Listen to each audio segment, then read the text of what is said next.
कर दोस्तों, जब वीडियो चालू करें कोई न कोई आ ही जा रहा है। कहीं मैसेज आ रहा है, कहीं तो फ़ोन। अभी वीडियो चालू की तो बेटे का फ़ोन आ गया। तो मैं ये बोलना चाहती हूँ गोरखपुरिया भौजी के पर, जो उनको लोग बोल रहे हैं कि धंधा बोले तो किसी के पास सो के तो ऊंचाई पे चढ़ी है ना, यही ना।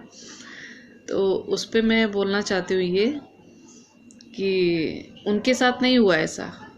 ये हर इंसान के ऊपर होता है, कोई भी हो। कोई बोले तो मैं भी मुझे भी ऐसे ही लोग बोले हैं कि अगर आप गरीब हो, ठीक है, आप गरीब हो, आजू बाजू वाले के पास है या गांव के पास, या तो फिर गांव लोग के, जो गांव के लोग होते जो बहुत आप देवरान जेठान मानते हो, या फिर बाजू वाले हैं, कोई भी हो ना, या नात रिश्तेदार में, अगर आप रो रहे हो उनके सामने कि मेरे पास ये नहीं है, वो नहीं है, या तो फिर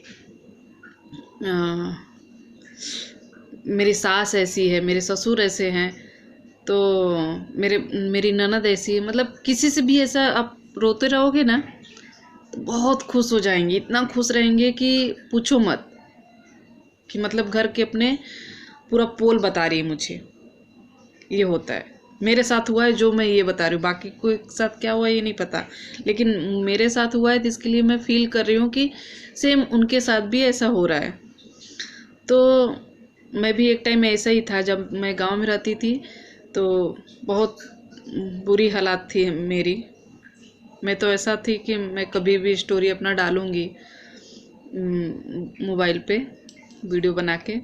मुझे लिखने भी नहीं आता। मैं सोचती हूँ कि मैं स्टोरी अपना कहीं लिख के रखूँ कि मेरे बच्चे, बाकी कोई भी ऐसा पढ़े तो उनको भी लगे कि हाँ क्या स्टोरी था।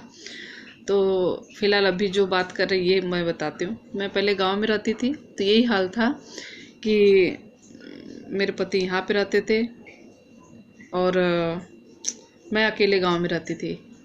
तो खाने पीने का बहुत दिक्कत होता था, बहुत ज़्यादा दिक्कत होता था। मेरे सास ससुर सब थे, और जब ठोकर लगती तभी इंसान को अक्ल आती है, यही होता है ना। तो हाँ, ऐसे कुछ लोग थे कि जो मैं अपनी बहन समझ के उनसे बातें शेयर करती थी। बहन को भी इतना नहीं समझा जितना कि उनको समझ के उन लोग को बातें शेयर करती थी, क्योंकि दिमाग नहीं होता था उस टाइम। कोई अगर मीठा बात बोल देता है ना तो अपने दिल की बात पूरा शेयर कर देते हैं, ऐसा होता है उस टाइम। तो वही जिससे शेयर करेंगे ना, वही बाद में आपके ऊपर उंगली उठाते हैं। तभी तो इतना ठोकर खाया ना मैंने, तो कान पकड़ लिया है। कितना भी दिल की बात होने दो, अभी के डेट में 5 साल हो गया, अभी कैसा हो गया है कि मैं किसी से भी बात नहीं शेयर करती।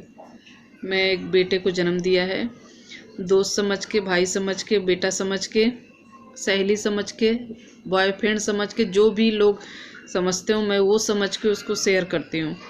मुझे किसी की भी ज़रूरत नहीं पड़ती। यदि पति से भी नहीं बोलती हूँ, आप लोग ये सोचो, मैं पति से भी नहीं बोलती, क्योंकि पति भी ताना मार देते हैं तो और खलता है।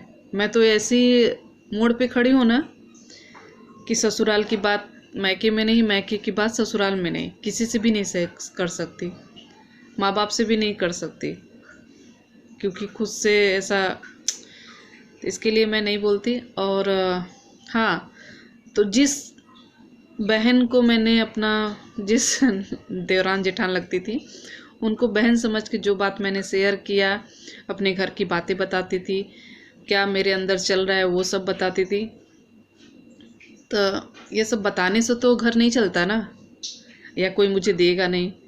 बहुत करेगा कि अगर आप बहुत रो रहे हो घर पे जाके उनके, तो एक टाइम आपको खाना खिलाएंगे। अगर खाना खिलाया तो दूसरे दिन आपको ताना ज़रूर मारेंगे कि एक टाइम था कि तू आती थी मेरे घर पे, रोती थी तो मैं खाना खिलाई तुझे, और वो मारा गया है मुझे ताना कि बुरा वक्त तेरा था। तो ठीक है, एक टाइम ऐसा, सबको दिमाग एक ही जैसा नहीं होता है हर टाइम। बचपना होता है, किसी को अक्ल नहीं होती है तो जाके ये सब करता है। जब अक्ल आती है, जब बच्चे होते हैं, तो बच्चे के बारे में सोच के ये सब करना पड़ता है। तो मैं भी मुंबई आई, मुंबई से अपने बारे में सोचने लगी। अपने बारे में बोले तो बेटा पैदा की हूँ उसके बारे में सोचने लगी, क्योंकि वो छोटा था तो दूध पीता था, नमक रोटी जो भी होता था खिला देती, दूध नहीं मिलता था गांव में। तो अभी वो जैसे जैसे बढ़ेगा, उसको पढ़ाई लिखाई जो भी है, अपना ज़िंदगी तो कैसी कटी, लेकिन अब उसके बारे में सोचना है मुझे। तो इसके लिए मैं मुंबई आई। आदमी का भी ऐसा हालात नहीं है कि वो अच्छे स्कूल में मैं पढ़ा सकूं, तो मुझे भी ये कदम उठाना पड़ा कि मैं काम करने लगी। अगले वीडियो में मैंने बोला कि 4-5 घर में खाना बनाती हूँ, तो सेम ऐसे ही इस वीडियो में भी बोल रही हूँ यही बात कि मैं खाना बनाने लगी। तो धीरे धीरे कुछ पैसे जमा करके, कुछ पति के पास था, कुछ गहना बनवा के रखा था मैंने, वो गिरवी रख के थोड़ा ज़मीन ले लिया मैंने गांव में, खुद का ज़मीन ले लिया थोड़ा बहुत, कि जैसे 2 रूम बन सके। तो उसी पे वो औरत बोलती है, एक टाइम था कि ये दूसरे के घर पे खाना खाती थी, आज ऐसा हो गया कि अपने आप में क्या करती क्या है। और वही लेडीज़ नहीं, सब लेडीज़, कितनी 2-4 होंगी लेडीज़ ऐसी मेरे पीछे पड़ी हुई, कि बोलती हैं कि मतलब कुछ तो करती है मुंबई में। अरे मुंबई में सब लोग यही नहीं करते हैं, मेहनत कर कर के घिस जाते हैं हम लोग। अरे मैं तो प्रूफ दे दूं कि कितने घर जाती हूँ, वीडियो बना के दिखा दूं। अभी तो वीडियो भी बनाना चालू कर दी मैं। एक टाइम कभी आएगा मैं वीडियो बना के भी दिखा दूंगी। टाइम नहीं मिलता कि कब मैं आऊँ, कब खाना खाऊँ, कब सोऊं, ऐसा होता है। छुट्टी महीने में 2 मिलती है, उसमें भी मैं कहीं जाती आती नहीं, ऐसा होता है कि बस सो जाऊँ। तो जब मेहनत कर कर के इंसान थकता है ना, उस पर भी कोई दूसरा कोई उंगली उठाता है ना, तो हकीकत में बहुत तकलीफ होती है। हाँ, कितने जन गोरखपुरी फौजी को ये भी बोले हैं, रो रो की वीडियो बनाती है। रोना उसी को आता है, आंसू उसी को आता है जिसके दिल में ममता होता है। वो कैमरा नहीं दिखता, पब्लिक नहीं देखती, अकेलापन नहीं देखती, आंसू अपने आप आते हैं। मुझे भी आते, मतलब मोबाइल में कोई मूवी देख रही हूँ या फिर सीरियल देख रही हूँ या तो किसी की विदाई हो रही है तो बहुत जल्दी रोती हूँ।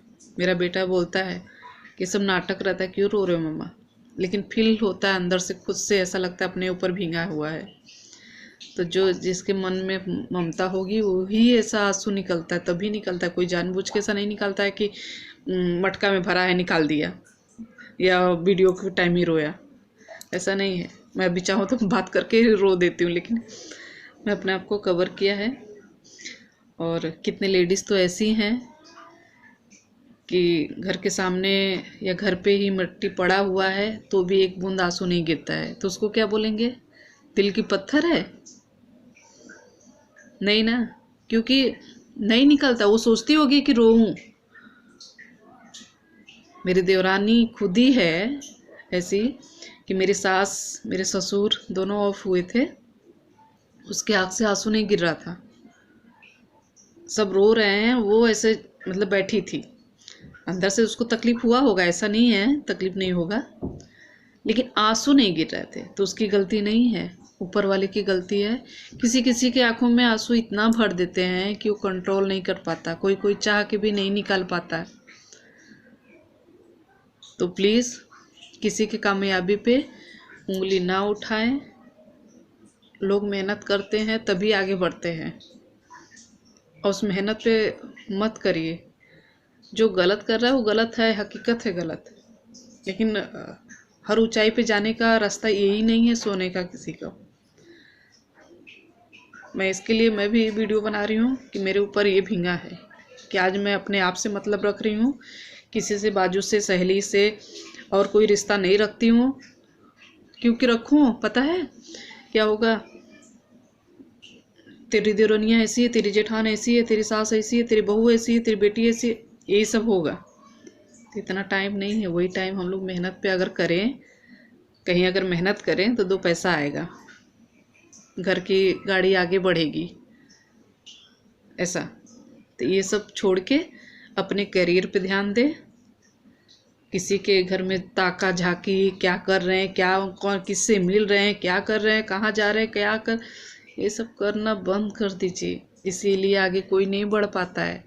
हम लोग जब किसी को देखते हैं ना, किसी के घर में झांकते हैं कौन आया है, किससे बात करें, इसीलिए वो अंदर से बेचैनी होती है। हम अपने से ज़्यादा उनके बारे में सोचते हैं, तो वो चीज़ आप अपने बारे में सोचे ना। सही बोला मैंने? तो लाइक कमेंट करिएगा। दिल से बोला है, ऐसा नहीं कि बनाया हुआ या कविता कह के या फिर कोई बुक पढ़ के बोला हो, नहीं। प्लीज़ अगर अच्छा लगा हो तो भी वीडियो लाइक करिएगा, गलत बोला हो तो कमेंट में ज़रूर मुझे सुधारने की कोशिश करिएगा। मेरे ऊपर जो भींगा है वही मैं बता रही हूँ, आगे भी ऐसे ही बताऊँगी। मेरे अंदर तो बहुत ज़्यादा मेरे ज़िंदगी में है। अभी ये 5-6 साल से थोड़ा लाइन पे सुखी दिख रही हूँ। वो तो ऐसी थी कि शायद भगवान दुश्मन को भी ऐसी ज़िंदगी ना दे। तो प्लीज़ थैंक यू, सॉरी उसके लिए कि जो मैंने कुछ गलत बोला हो। बाय, कल मिलते हैं दूसरे वीडियो के साथ।